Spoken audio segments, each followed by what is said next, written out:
Je voudrais du soleil vert, des dentelles et des théières, des photos de bord de mer, dans mon jardin d'hiver. Je voudrais de la lumière, comme en Nouvelle-Angleterre. Je veux changer d'atmosphère, dans mon jardin d'hiver. Ma fleur sous la pluie de novembre, tes mains qui courent, je n'en peux plus de t'attendre. Les années passent, qu'il est loin, là je tombe. Nul ne peut nous entendre. Je voudrais du Fred Astaire, revoir un latte. Talk about the L word. Democrats used to run in terror from it. Republicans used to try to tag it on every Democrat running for every office in the country. It used to be a politically lethal word. The question is, does liberal still have the same bite it used to? A lot of evidence things have changed. One of the big pieces of evidence that things have changed, a number of Democrats who now call themselves liberals. Some interesting new polling information from Gallup. They track all of these trends over time. You can see how the whole world, the whole political world changes thanks to these numbers. So let me take you through here the use of the word liberal. Democrats who would say that when you say, hey, what are you politically, who would call themselves liberal? Well, look, you go back. This is from 2006. This is about a dozen years old, 13 years old. About a third of Democrats, 32%, said they were liberal. Two-thirds said either moderate or conservative. That's how it was. George W. Bush was president back then. Remember, he'd just been reelected in 04.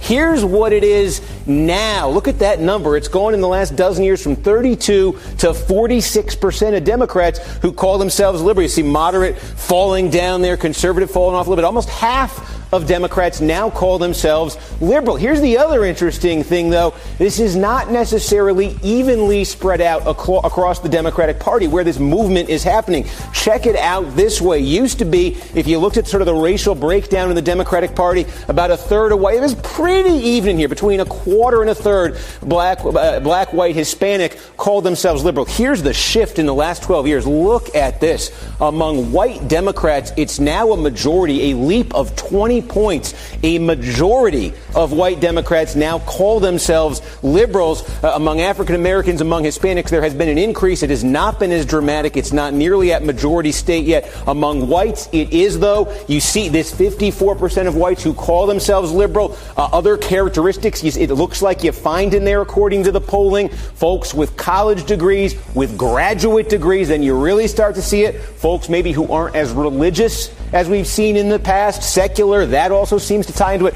How about this? Break it down this way. The people who identify as liberal Democrats, two-thirds of them are white. 17% are black, 13% are Hispanic. Two-thirds of self-identified liberal Democrats now are white. Flip it around. Look at the other end of the party.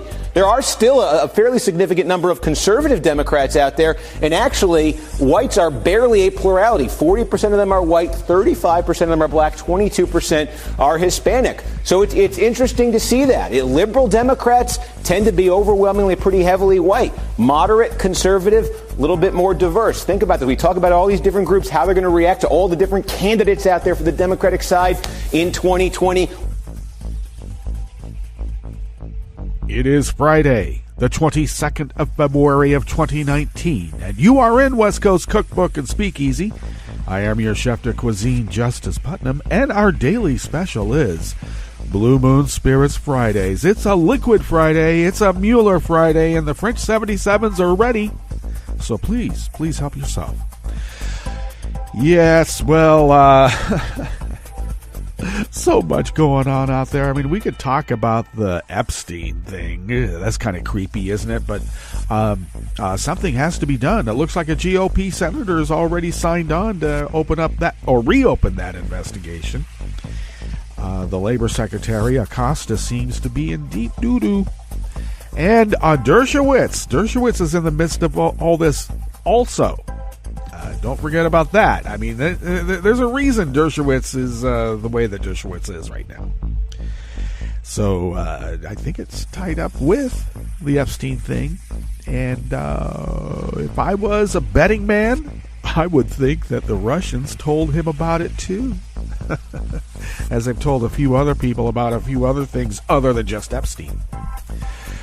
Snow in L.A. Snow was falling down there on the ground and sticking in Hollywood. Now, I mean, look, there's snow in Southern California at elevation, usually not down on the valley floor. So, I will say that in my many years growing up in Southern California, we saw a couple of dustings in that time. You know, I haven't lived there for a long time, but as a kid, yeah, there were a few. So it's not totally unheard of. Weather is weather, climate is climate. Let's not forget. Which reminds me, we'll be talking about the weather more after the break. But looks like we're in for a spot of rain coming and maybe a wintry mix still. And here we are already about ready to hit March. In like a lion, out like a lamb. I don't know. I think that's kind of mixed up. So, it's fine. Weather is weather, and climate is climate.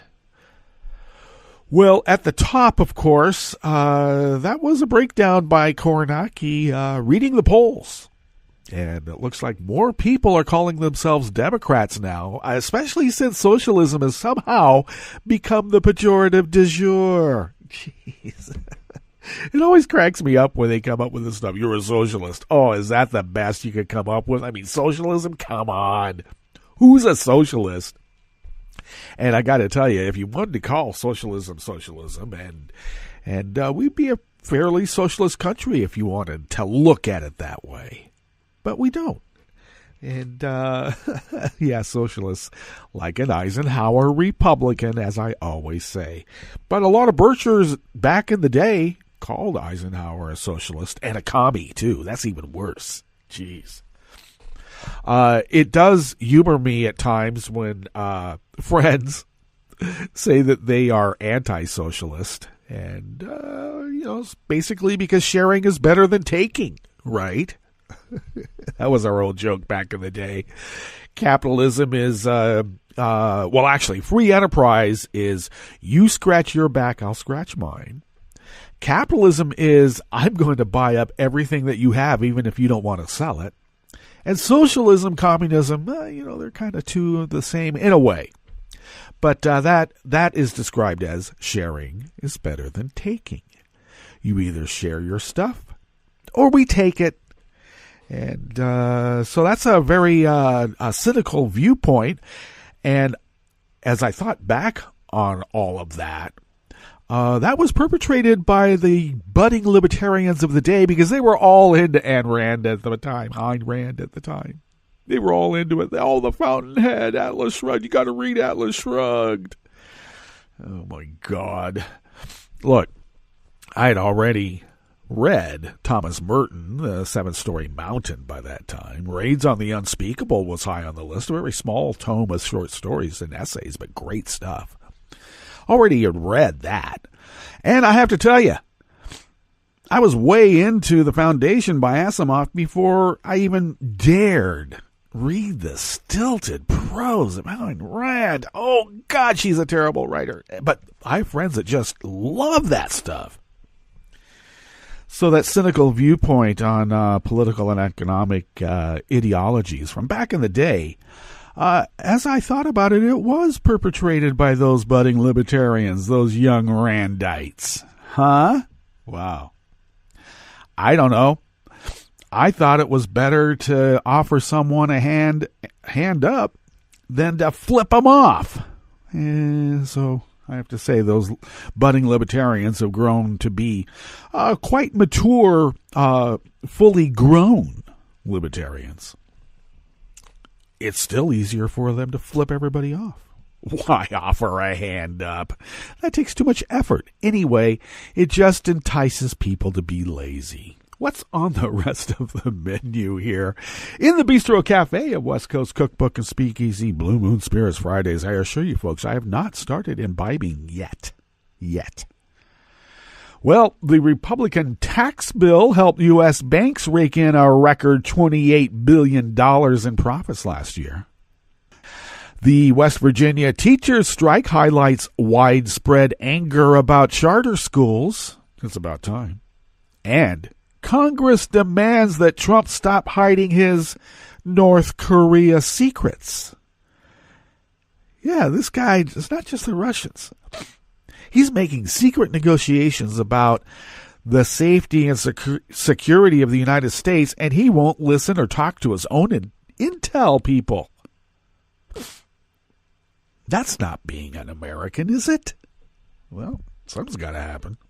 After the break, we then move to the chef's table where Mitch McConnell is using his considerable legislative muscle to help Kelly Craft rise as a candidate for UN ambassador.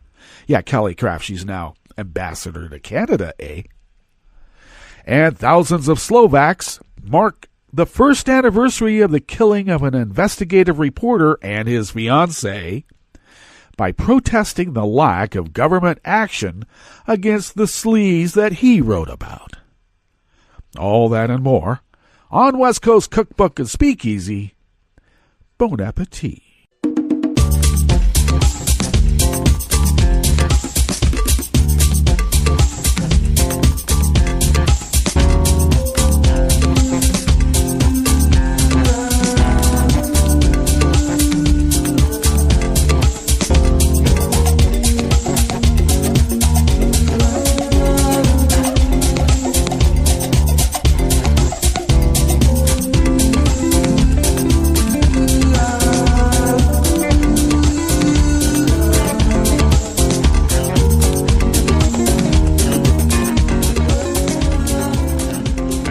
Bottom of our homepage at netrootsradio.com, to the rightish of the page is the chat room link, a very fun and fair way in which to engage with Netroots Radio.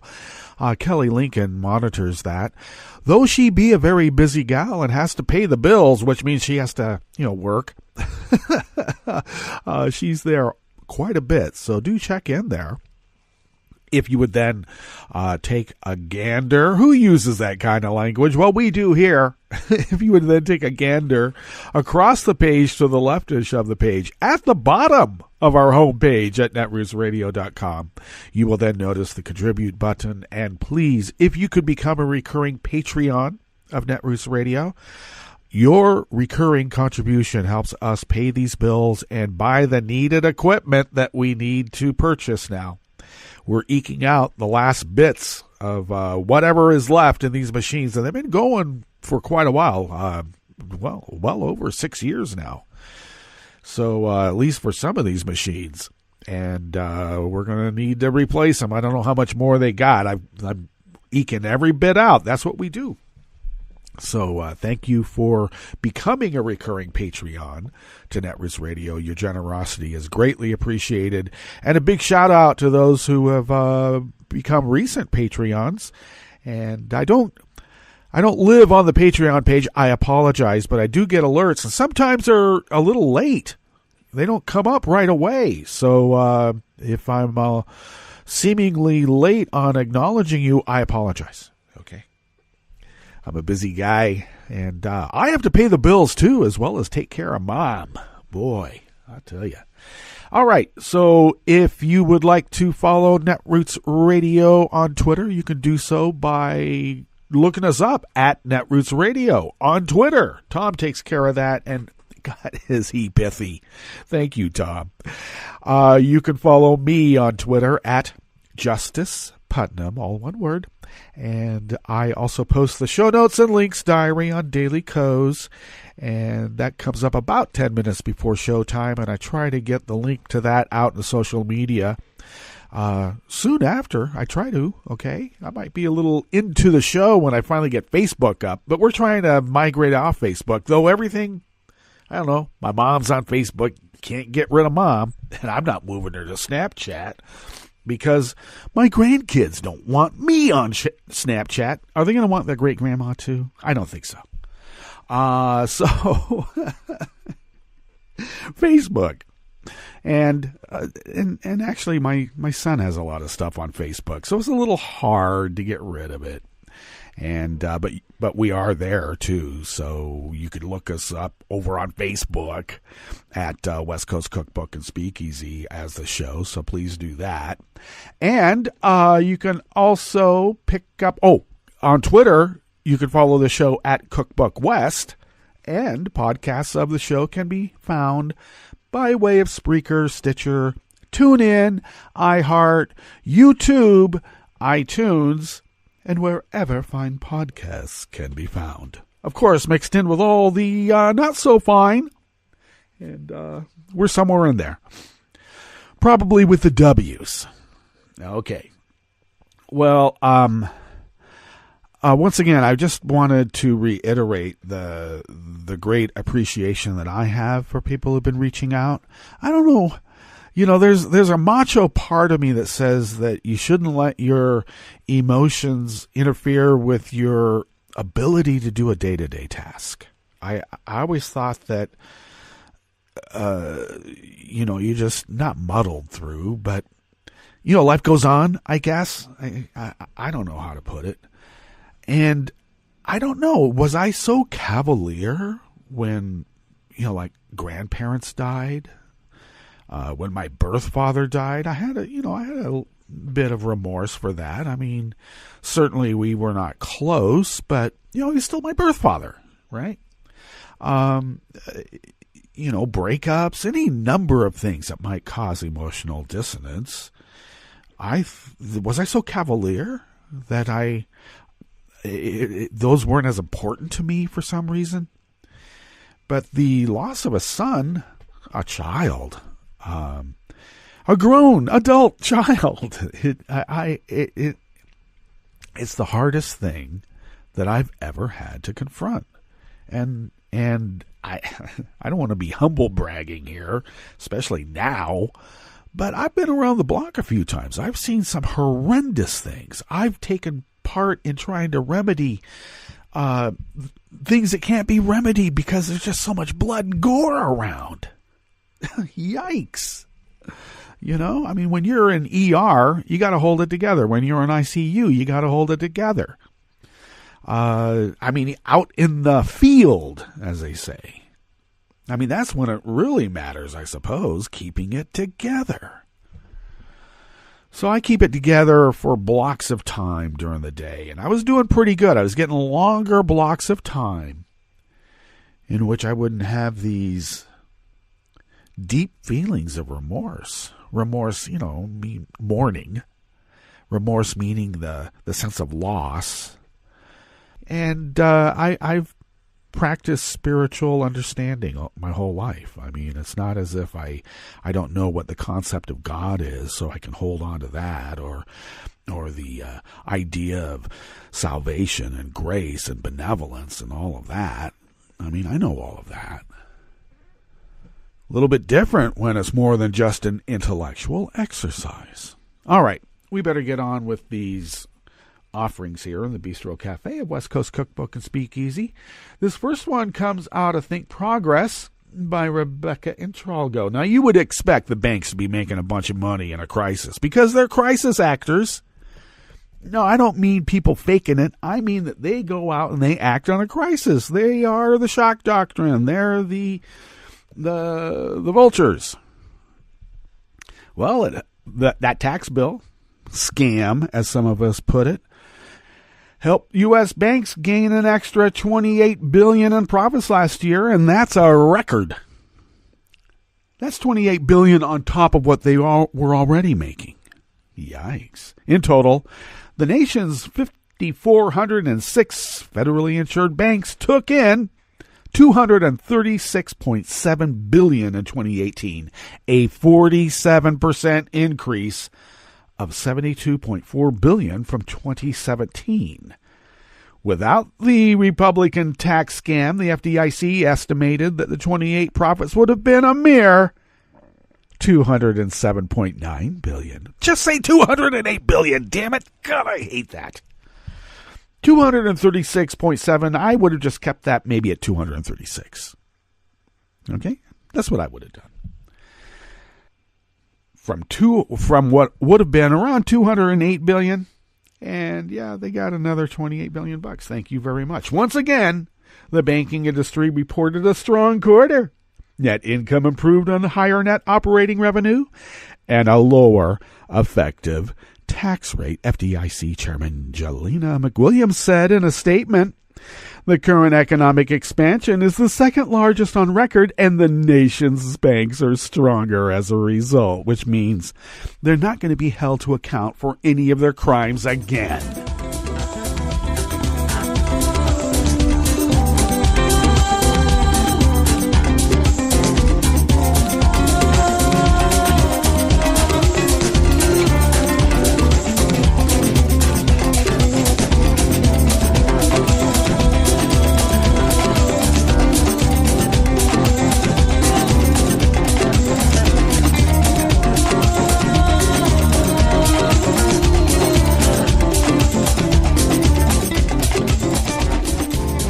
Casey Quinlan, also of Think Progress, brings us this next offering here in the Bistro Cafe at West Coast Cookbook and Speakeasy, Blue Moon Spirits Fridays. Well, it looks like about a year after their last statewide strike, West Virginia teachers just went on strike again on Tuesday. And why? Well, it's not about pay. Well, that could be part of it.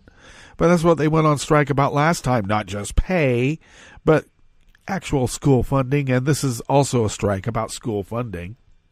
They went on strike to protest a bill that would allow charter schools to operate in the state and allocate money toward private school vouchers. And guess what? The West Virginia teachers won. This is the second time in 2 years that teachers across the state have gone on strike to achieve their education policy goals. But the strike also has an important national implication, revealing traditional public school teachers' growing concerns about charter school expansion. Well, I would say that maybe it's just more reporting on it, because public school teachers have been concerned about charter school expansion since the inception of charter schools. I am that old to remember. God, I feel like the Edward G. Robinson character in Soylent Green, the book. Jeez, because he's so old, he remembers all this stuff. And they're all dying off. And those that aren't dying, they're being encouraged to go to the complex and watch a fine film on their way out. The omnibus education bill, opposed by West Virginia teachers and school staff, went through numerous changes over the course of its consideration. On Monday, state senators approved amendments that would increase the number of charter schools allowed and bring back education savings accounts. Oh, I love that. This is all about white flight, folks. It's the oldest racial dodge in the world. The bill also included pay raises for teachers, making it clear that the strike wasn't just about teachers' own salaries. But aimed to address larger concerns about equity in public education. Only one public school district remained open during the strike on both days. On Tuesday afternoon, 53 lawmakers, including 12 Republicans, voted to indefinitely table the bill. There was some chance that a lawmaker could revive the bill through a parliamentary motion, according to Delegate Cindy Lavender Bowe on Wednesday. So teachers decided to stay on strike through Wednesday until the time limit for the motion expired, and the bill was officially dead.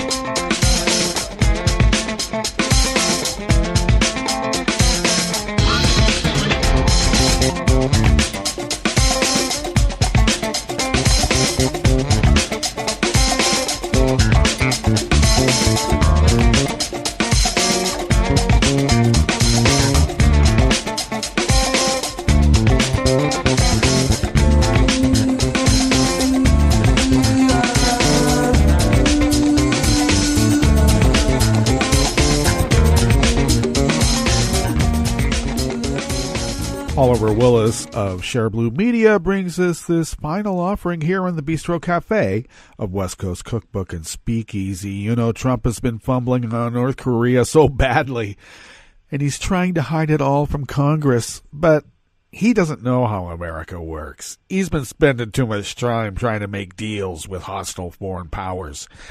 Even on this North Korea debacle, he believes Putin on North Korea, but not his own intel. Who does that? Not an American president. Certainly not that. Am I going off? Am I making this Russian connection too much? Well, I don't know. It's not just Russia, okay? Let's make clear about that. Well, Congress is slamming Trump for hiding the details of his negotiations with the North Korean government. House Foreign Affairs Chair Eliot Engel, House Armed Services Chair Adam Smith, and House Intel Chair Adam Schiff sent a joint letter addressed to Trump. We are perplexed and troubled by the growing disconnect between the intelligence community's assessment and your own administration's statements about Kim Jong-un's actions, commitments, and intentions, they wrote. U.S. intel agencies have repeatedly said that the North Korean government has continued to pursue weapons of mass destruction and the missile technology to use those weapons. The North Korean government has threatened to use those weapons against South Korea, and if you didn't know, that's a key American ally, as well as Japan and other countries. Not to say that Japan is not another, close ally. They used to be. North Korea has even made bellicose threats about American soil in Hawaii and on the West Coast. Well, I would say bring it on. I'll match my kimchi with any of yours. And while this was happening, Trump has falsely claimed that North Korea was no longer a nuclear threat, and has continued to attack intelligence agencies who have revealed how ineffective his diplomacy is by contradicting them and publicly fuming at their assessments. Well, Vlad told him to. The joint letter also called out Trump for not coming clean about the details of his meetings with North Korea. Well, look, if we get to find out about Trump's meetings with Kislyak and Lavrov in the Oval Office from Russian media, who were allowed in, and our media was not, I think that North Korean media, they might be a little bit slanted. I mean, they did, after all, go after Sony. Let's not forget that. Our ability to conduct oversight of U.S. policy toward North Korea on behalf of the American people has been inappropriately curtailed by your administration's unwillingness to share information with Congress, the letter states. Well, Trump can't let Congress know what's going on. I mean, these are secret negotiations. Trump repeatedly plans to have more secret, unaccountable interactions with Kim Jong-un at the upcoming summit in Vietnam. Well, I was wondering, DOJ reg said that you cannot indict a sitting president. What if the sitting president is like over in Vietnam? Maybe you can indict him then and he can seek asylum somewhere. Maybe we should get on with our break instead and mull over the possibility of Trump seeking asylum somewhere. God. Actually, he can seek asylum after they release him from The Hague. And The Hague is not going to get him until he serves out his term here. And I mean a prison term. Let's be clear. All right, let's get on to our break. And when we come back from said break, we will go through weather from around the world and finish up with the stories that we have curated for you today. You are listening to West Coast Cookbook and Speakeasy, and we will be right back. You are listening to netrootsradio.com. Please hang up and try again.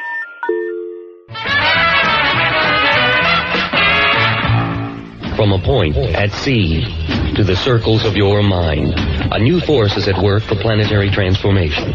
New radio for a new Earth.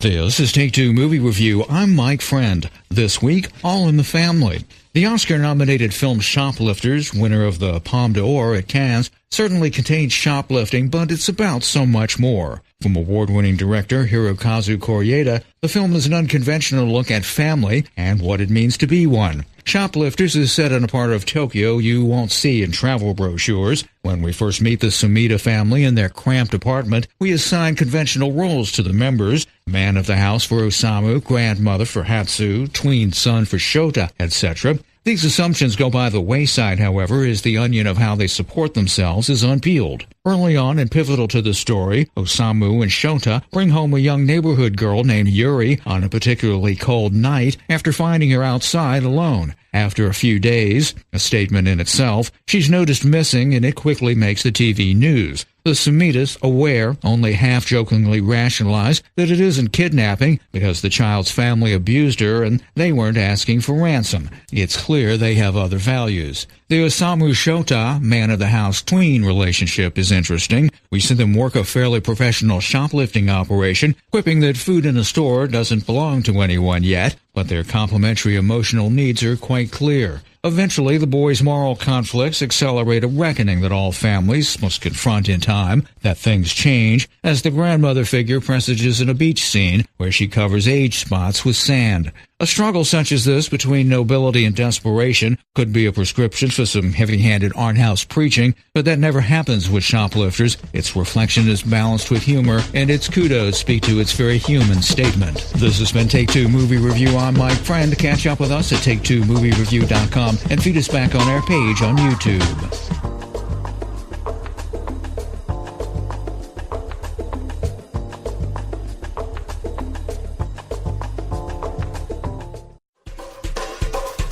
This is Scientific American's 60-Second Science. I'm Christopher Intagliata.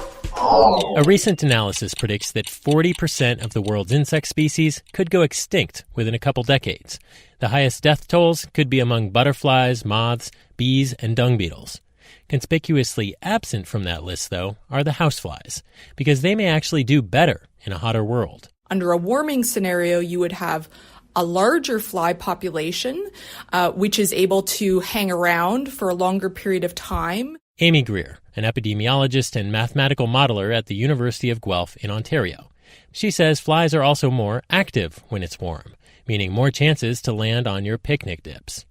Greer's student Melanie Cousins, now a doctoral candidate at the University of Waterloo, explains the effect on us. With this increase in fly population and fly activity, this may lead to more transmission of Campylobacter. The common foodborne illness, like the flies, fluctuates with the seasons. So with warmer temperatures, Campylobacter will be able to replicate more efficiently. Cousins modeled both the insect and bacterial trends under different global warming scenarios and found that the uptick in fly population numbers did not matter much. But if warming truly does increase fly activity, then Campylobacter cases in the Ontario, Canada area could more than double, with a moderate 4-degree Fahrenheit rise in temperature by 2080.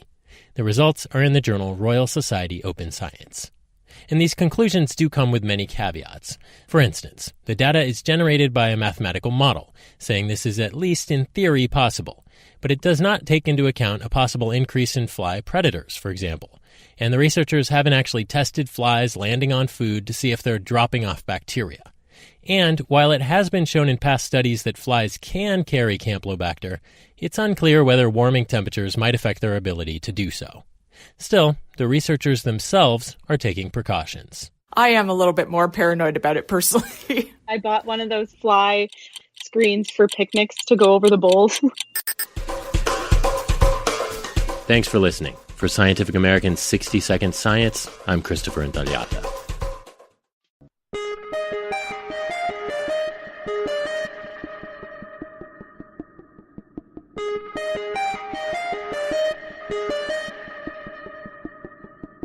Hi, it's Tom. Could we humbly suggest your donation to netrootsradio.com. All we've got to run this 24-hour powerhouse of progressive resistance radio is what comes out of our own wallets. And you are our biggest donor.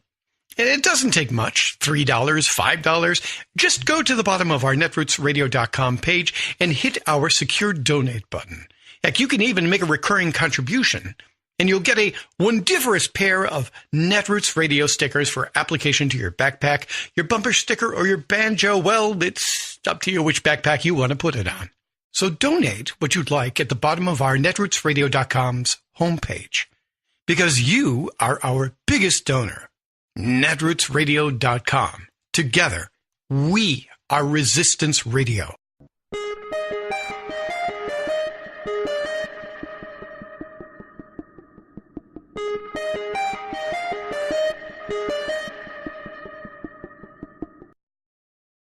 Jews, Catholics, Muslims, Buddhists need not apply. I'm children's book author Jane Yolen, and this is the Civil Liberties Minute with ACLU attorney Bill Newman. Actually, all non-Protestants need not apply. To be foster or adoptive parents in parts of South Carolina and in many other places across America if the Trump administration has its way. Trump's Department of Health and Human Services recently granted South Carolina's request for an exception to the federal rule that bars discrimination in federally funded child welfare programs. South Carolina's request was prompted by an agency called Miracle Hill, which will place children only with Protestant Christian families. Get this, there are no other general foster care agencies in that area of the state. Technically, it's private, but it functions as part of the state government. And if the Trump administration grants more waivers from the anti-discrimination requirement, the over 440,000 children in the public child welfare system and the more than 100,000 kids awaiting adoption will now be less likely to find foster and adoptive parents to love and care and nurture them. So there's a new policy that overtly hurts children while it thrusts a battering ram into the wall of separation between church and state. The Civil Liberties Minute is made possible by the ACLU because our children's freedom can't protect itself. I read the news today, oh boy. It's time for Nicole Sandler's What's News from NicoleSandler.com and the Progressive Voices Network. About that national emergency. On Friday, House Democrats are introducing a joint resolution to block Trump's emergency declaration. It's 1 page long and declares the national emergency declared by the finding of the president on February 5th, 2019 is hereby terminated. It'll take several weeks to move the resolution through committee and several days after that to get it to the House floor for a vote. Once the resolution passes the Democratic-controlled House, the Republican-controlled Senate will be required to vote on it. Democrats need to pick up at least 4 Republicans in the Senate for it to pass. Susan Collins of Maine this week became the first to say she'd vote in favor of the resolution. If the resolution passes the Senate, it could lead to Trump's first veto. If Congress can't override the veto, there are already about half a dozen lawsuits working their way through the courts. Voters in North Carolina's 9th congressional district are heading back to the polls. The State Board of Elections voted unanimously in favor of holding a new election Thursday afternoon after another dramatic day of testimony in which the Republican candidate, Mark Harris, finally admitted the election was flawed. CNN has more. This hearing started off with a bombshell, a worker who basically confirmed everything that people had suspected, saying that she was paid to illegally collect ballots, fill in forms, do things that she wasn't supposed to do. It continued with the testimony from the candidate's son, who happens to be an assistant U.S. attorney, saying that, look, I warned my dad about this guy, and by the way, here are the emails, the paper trail proving that. And today, the candidate himself, Mark Harris, got up on the stand, began to testify, and then suddenly, just before lunch, his attorneys asked to take a little recess. They wanted to talk with the general counsel. By the time they came back, about an hour and a half, 2 hours later, he stood up on the stand, and apparently the testimony had, well, convinced him as well. Through the testimony I've listened to over the past 3 days, I believe a new election should be called. It's become clear to me that the public's confidence in the 9th District seat general election has been undermined to an extent that a new election is warranted. So where we are is that the board is going to have to set a new election that includes a primary and then another new election. The Washington Post notes that this is probably the first such do-over in American history. It's unclear whether or not Harris will run again. Federal judge on Thursday ruled that federal prosecutors under former Miami U.S. Attorney and current U.S. Secretary of Labor Alex Acosta broke the law when they concealed a plea agreement from more than 30 underage victims who had been sexually abused by Jeffrey Epstein. The judge gave federal prosecutors 15 days to confer with Epstein's victims and their attorneys to come up with a settlement. The victims didn't seek money or damages as part of the suit. Earlier this month, the Department of Justice announced it was opening a probe of the case in response to calls from 36 members of Congress. Nebraska Senator Ben Sasse, the Republican chairman of the Senate Judiciary Oversight Subcommittee, on Thursday asked the DOJ to reopen Epstein's plea deal. Actor Jussie Smollett was on the set of his Fox TV show Empire Thursday night, hours after he was arrested and accused of filing a false report in the January 29th incident in which he said he was the victim of a hate crime. Smollett reportedly called a meeting of the cast and crew and apologized for any embarrassment they might have felt, but a person who was there said they were all shocked when Smollett stuck to his story of innocence and blamed the media and the legal system for his troubles. Police say Smollett paid two brothers $3,500 and wrote a check to cover it to stage the attack in a bid to advance his career. In a news briefing, Chicago Police Superintendent Eddie Johnson tore into Smollett, saying the actor, quote, took advantage of the pain and anger of racism to promote his career, adding bogus police reports cause real harm. More than 24 hours after news broke that a Coast Guard officer, an avowed white nationalist, was allegedly plotting to kill Democratic politicians and journalists, Donald Trump has, at least so far, not said a word. Asked for comment, White House spokeswoman Sarah Sanders said, quote, the president and the entire administration have condemned violence in all forms, as we have stated many times. Sanders did not respond to questions about whether Trump planned to tone down his rhetoric. Roger Stone was back in D.C. federal court on Thursday, ordered to appear by the judge after Stone's Instagram post on Monday that featured an image of the judge with crosshairs in the corner. A federal judge banning Roger Stone from speaking publicly about his case, warning him if he violates the order, it will land him in jail. Stone took the stand to tell Judge Amy Berman Jackson he was heartfully sorry for posting what could be considered threatening image of her to his Instagram on Monday. He claimed the image, which showed the judge with crosshairs over her shoulder, was a screw-up and a stupid lapse of judgment, and insisted the crosshairs were misinterpreted. But Judge Jackson said the apology rang hollow, adding, there's nothing ambiguous about crosshairs. The judge had already put a lenient gag order on Stone. Today, she banned him from talking publicly about the case in any venue, warning him there will not be a third chance. And that's just a bit of what's news for now. I'm Nicole Sandler. If you appreciate these reports and the Nicole Sandler Show, I hope you'll consider making a contribution. My work is 100% listener supported, and I can't do it without your help. Find out more at NicoleSandler.com/donate. From UN headquarters in New York, I'm Luke Vargas with your World in 2 minutes. Pope Francis kicked off a 4-day Vatican summit on clergy sex abuse on Thursday, the biggest meeting of its kind in the more than 30 years since abuse allegations against Catholic priests began to surface around the world. Francis said he hoped the summit could help the church heal the grave wounds that the scandal of pedophilia had caused, and he listed 21 reforms the church could embrace. Those included submitting aspiring priests to psychological evaluations, creating an independent body to hear abuse claims, and setting out new codes of conduct for the personal behavior of priests. But most notably, he said the church should refer allegations of sexual abuse to civil authorities. It's a major paradigm shift. Father James Bretsky is a professor of theology at Marquette University. Before that, the church felt, well, we have our own ecclesiastical criminal justice system, and we can be separate from the civil. The Pope is saying, no, they have to work together. To those seeking justice on behalf of the victims of clergy sex abuse, that announcement is long overdue. Richard Serbin heads the sexual abuse department at the law firm Janet & Suggs. It has always been a crime, not only in the United States, but in any civilized society, to sexually violate a child. What's the startling fact here that now they need to notify law enforcement? That should have always been the case. Srbin says the Pope should have pledged to unseal Vatican archives, which include secret files concerning immoral conduct by priests. He also wants the church to stop lobbying against laws that would expand the statute of limitations in abuse cases. And while Francis said priests guilty of sexual abuse of minors should leave the ministry, Srbin noted no mention of punishment for those who covered up the crimes of others. They need to punish those church leaders who share in responsibility for the child abuse crisis. Luke Vargas, The United Nations.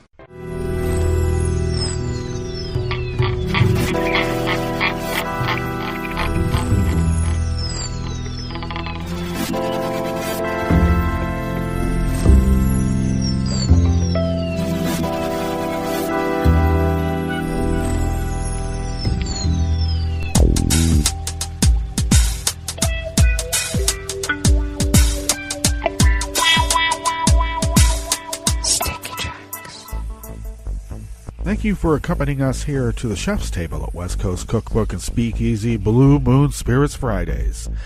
We always begin weather from around the world along the banks of the Rogue River and the Rogue River Valley of Southern Oregon on the west coast of the continental United States of America, where it is currently 28 degrees Fahrenheit, and it feels like 28 degrees Fahrenheit. They are saying we're going to be going up to about 50 degrees today, maybe. Maybe it'll be 48, but upper 40s, 50s, yeah. So that could be warm. And we will have overnight lows in the upper 20s and low 30s.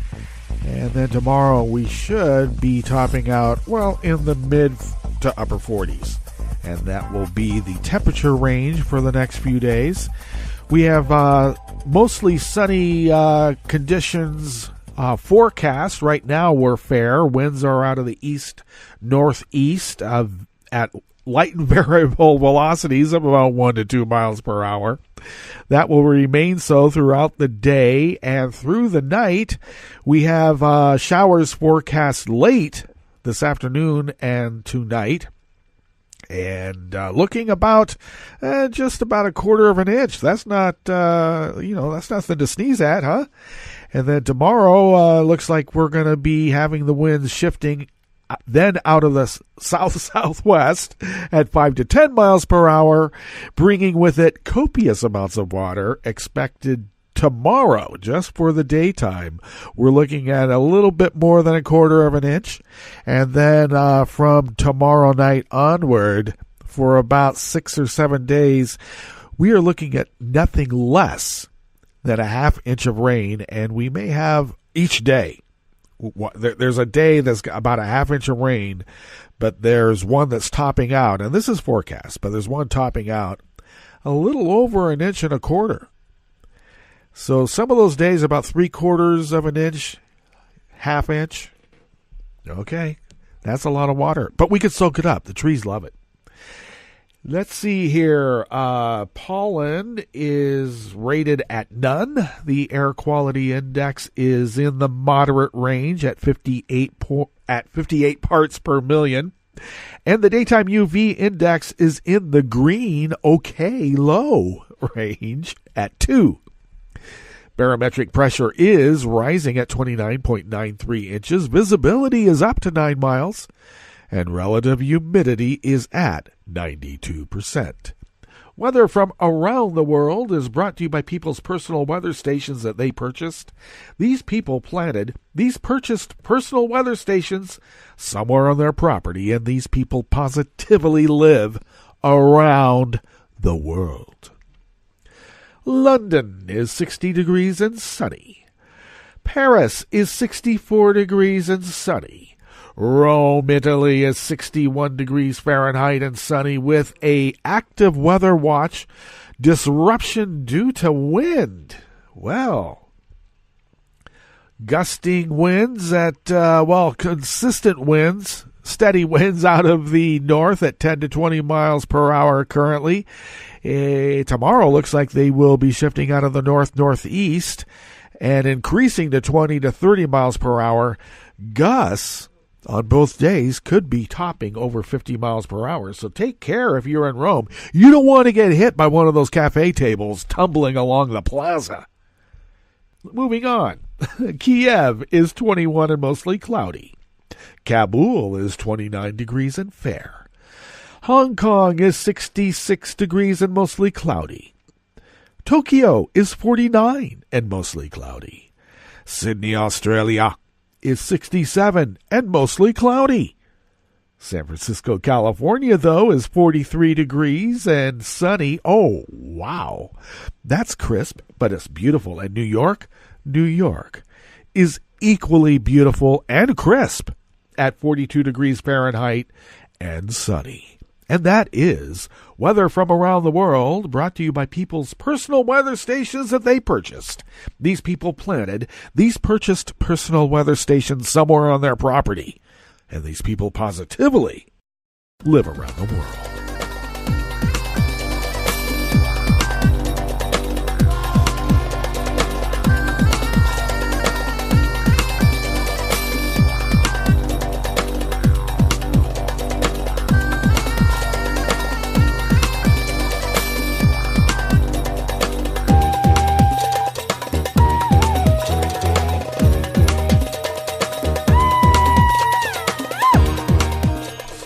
Holland of Reuters brings us this first amuse-bouche here at the chef's table at West Coast Cookbook and Speakeasy Blue Moon Spirits Fridays.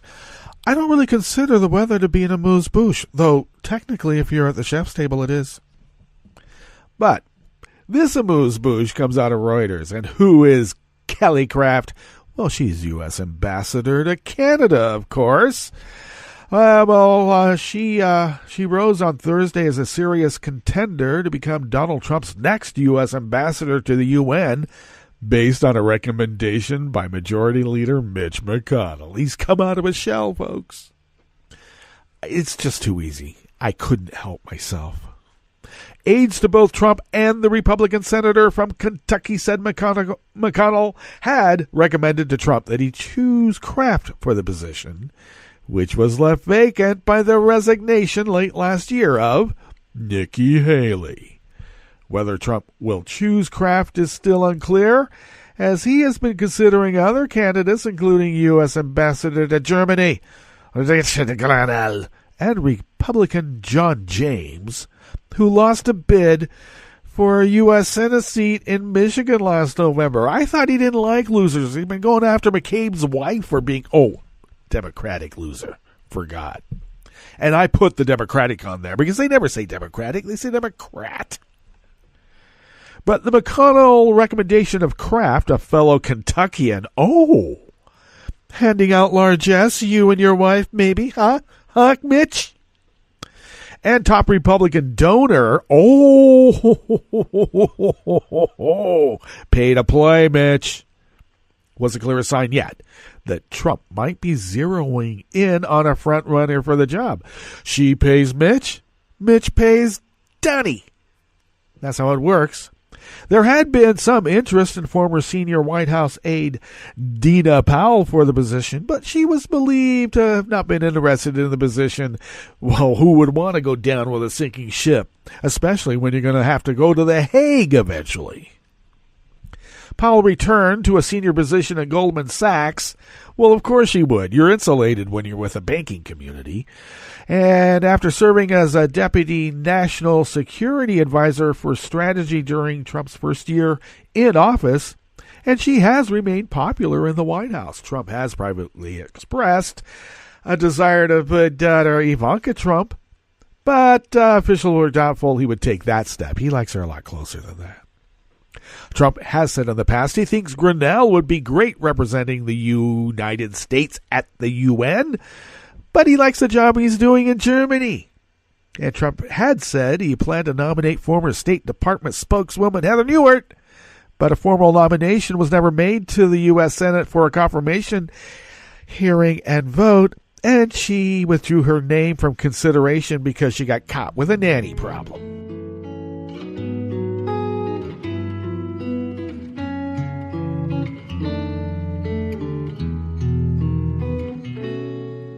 Je te donne, c'est mon amour, pour la vie entière. La promesse de me trouver à tes genoux. Aussitôt que tu m'appelles, rester toujours fidèle. C'est tout, c'est tout.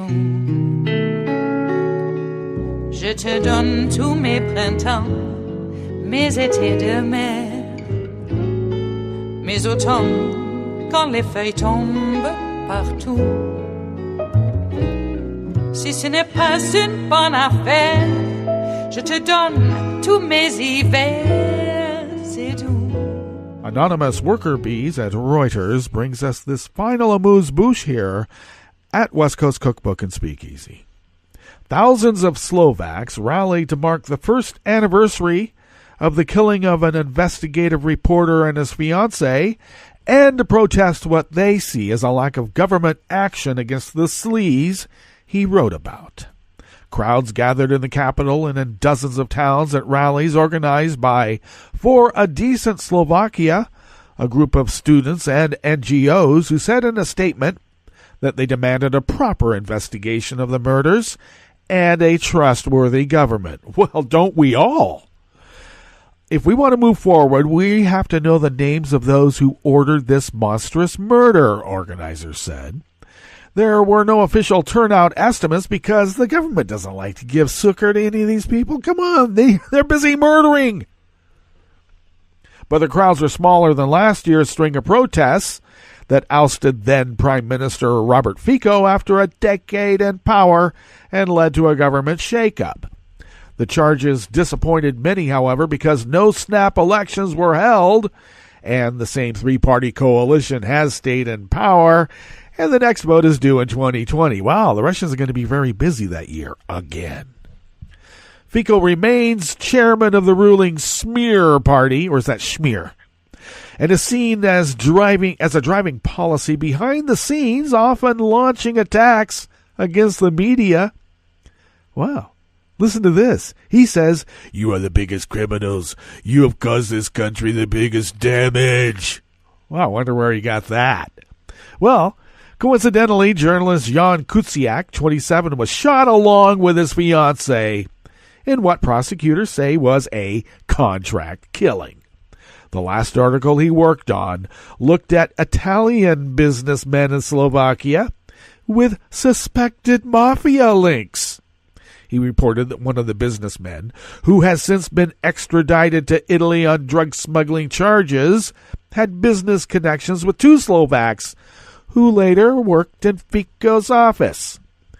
Well, of course, Fico has denied any wrongdoing and has also blamed the Hungarian-born billionaire and philanthropist, Covenant George Soros.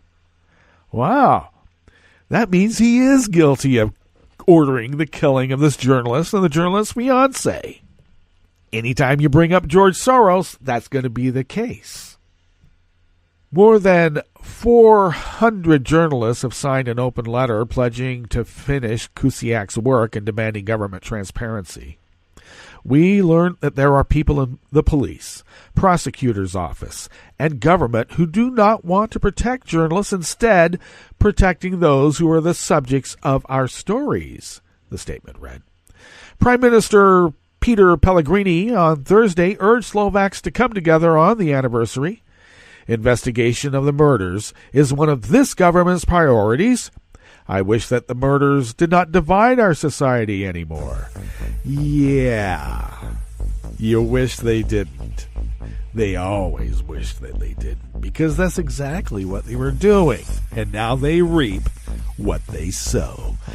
All right, we're at the end of our broadcast period for the day and also for the week. But Netroots Radio is going to be broadcasting on through the weekend. We're going to meet up here on Monday for River City Hash Mondays, indeed. So do stay tuned to Netroots Radio all day, all night, all through the weekend for all the breaking news as it breaks. And we'll meet up here on Monday, right here in West Coast Cookbook and Speakeasy.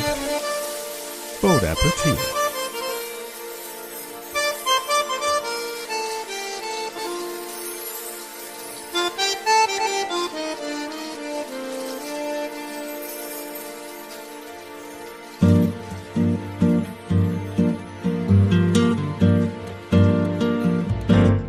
Je voudrais du soleil vert, des dentelles et des théâtres, des photos de bord de mer, dans mon jardin d'hiver.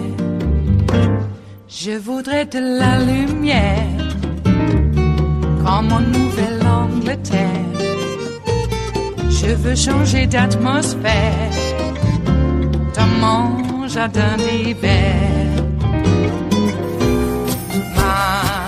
Ma fleur sous la pluie de novembre, tes mains qui courent, je n'en peux plus de t'attendre.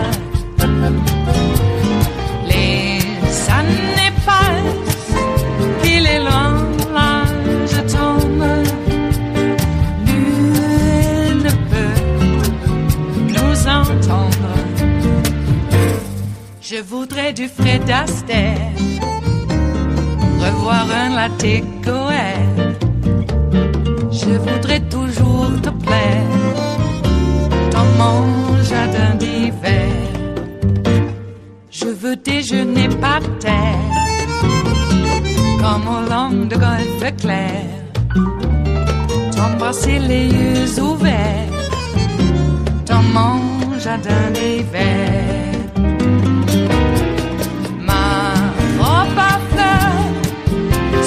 Pluie de novembre, tes mains qui courent, je n'en peux plus de t'attendre. Les années passent, il est loin, là je tombe. Nul ne peut nous entendre. Ba-da-da-dum-di-da-dum. Ba-da-da-dum-di-da-dum. Ba-da-da-dum-di-da-dum. Dans mon jardin d'hiver. Ba-da-da-dum-di-da-dum. Ba-da-da-dum-di-da-dum. Ba-da-da-dum-di-da-dum. Dans mon jardin d'hiver. Dans mon jardin d'hiver. Dans mon jardin d'hiver.